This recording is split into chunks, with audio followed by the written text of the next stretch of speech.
Back in the 90s, GM had its first electric car, the EV1, but it canceled that program in 2002, taking those cars away from their leaseholders. Now GM is back in the EV game with the Chevy Spark. Let's take a look at the 2014 Chevy Spark EV. Chevy launched the Spark as a gasoline car. It's actually a global car, so it looks a little bit funky, maybe not really perfect for American audiences. It has these weird, like, oversized headlights. It's a four-door, although you might not realize it because it has these door handles sort of hidden in the panels here, but you can fit two people back here. It's not too bad. You also got a high roof line, so the cabin is actually not too bad either. You got good headroom here, and I found plenty of legroom, no problem sitting in here.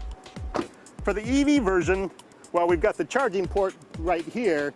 We've also got these 15-inch aluminum wheels. They used aluminum to save some weight. Another styling cue for the EV are these front plates on the grille. Obviously, you don't need a lot of air intake for an electric car. And they also have some styling along here that, if you know the Chevy Volt, this is fairly reminiscent of that car. Now, under the hood here, we obviously don't have a gasoline engine. We don't have too much to see exactly. We've got some power control electronics up here, and the electric motor is down there powering the front wheels. Most of what's going to be down here is batteries, and there's about 500 pounds of lithium-ion batteries in this car. This electric motor actually makes this Spark a lot more powerful than the gasoline version. With the gasoline engine, it's a 1.25 liter. It's only about 85 horsepower. This electric motor gives the Spark EV 140 horsepower and also 400 pound-feet of torque. Actually, GM likes to say it's got more torque than the Ferrari 458 Italia. But more important, it's the charging port. GM puts this on the front side of the car, which is pretty convenient when you nose into a parking space. This is the standard J1772 charging plug. For a 240 volt source, it'll charge up this car in about 7 hours. This is actually the J1772 combo plug. So you see down here, it's got room for 2 extra pins. That's actually a very new standard. It allows this car on a DC fast charger to charge up to about 80% battery in 20 minutes. The Chevy Spark is actually the first electric car to include this standard. The BMW i3 will have it too. Now, like I noted, it's decent size headroom here. I'm 5'8" and I'm pretty comfortable in this space. You know, a few more inches, I might start getting close to the ceiling. We have this nice body tone metal pattern in here too. That's sort of part of the interior, although we'd have a lot of hard plastics around too. It's an economy car. We also have this instrument cluster pod here. This is just like in the Spark, the gasoline version, but in the electric version, we have an LCD panel instead of analog gauges. So that makes it configurable. Right now I have it showing kind of minimal information. Here on the left, I've got my range left on the battery. On the right, I have sort of a driving coach. This is actually very similar to what they have in the Chevy Volt.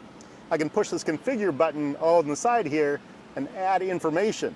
So I can add a little more information about the range, and I can add information about the driving coach. I can actually see how many kilowatts I'm expending when I'm accelerating, how many I'm gaining when I'm regenerating, when I'm braking. I sort of like the information screen that gives me the maximum information. Maybe that's sort of a geek thing that, you know, people that are into electric cars are really going to like to see. I also have some of that electric information on the main screen here. Right now I'm on the home screen. I can just push this leaf button here, which shows me the power flow situation. This will show me when electricity is going out to the wheels or when the wheels are regenerating electricity to the main battery. And as you can see, there's no CD player here. Chevy got rid of the CD player. It's, you know, it seems kind of quaint to me to bring these little plastic discs in the car to like play music from. When I've got all this music on my iPhone or maybe on a USB stick I bring into the car. USB port right down here where I can plug in any music. So I can go to my multimedia. I've also got satellite radio, Bluetooth audio. Of course I got Bluetooth telephone. And I've also got this smartphone link. And this actually gives me some apps here. So I've got like Pandora and Stitcher and TuneIn. I can run those apps if I have them loaded on my iPhone and the iPhone is plugged into the car. Now if I have an Android phone, it'll actually work over Bluetooth. You can also see another app here, Bringo. That's a navigation app that integrates with the head unit. If I had that on my phone, that's $60 for that app, so it's one of the cheapest navigation options you can just put into a car without having it preloaded from the factory. I found 15 places pretty close to you. This car, the Chevy Spark, is one of the first of the Chevy models to integrate Siri. So then through the phone, it'll actually feed me its turn-by-turn directions through the audio system. I don't actually have to look at my phone. I can just hear it tell me when to turn left and turn right, and it should recalculate and handle all that kind of stuff. We've got the shifter down here. This is really just a drive selector. There's no transmission in this car except for a single gear reduction to the wheels. This car has a sport mode. I've used it. It doesn't really seem to do much. I don't know really why they have that here. Maybe Chevy's just trying to convince people that this is a really fast car. So the Chevy Spark definitely drives like an electric car. Really just smooth, quiet, forward motion. And you also feel that torque pretty heavily. It moves forward with real authority when you press down on it. You can really take off and get moving pretty fast too.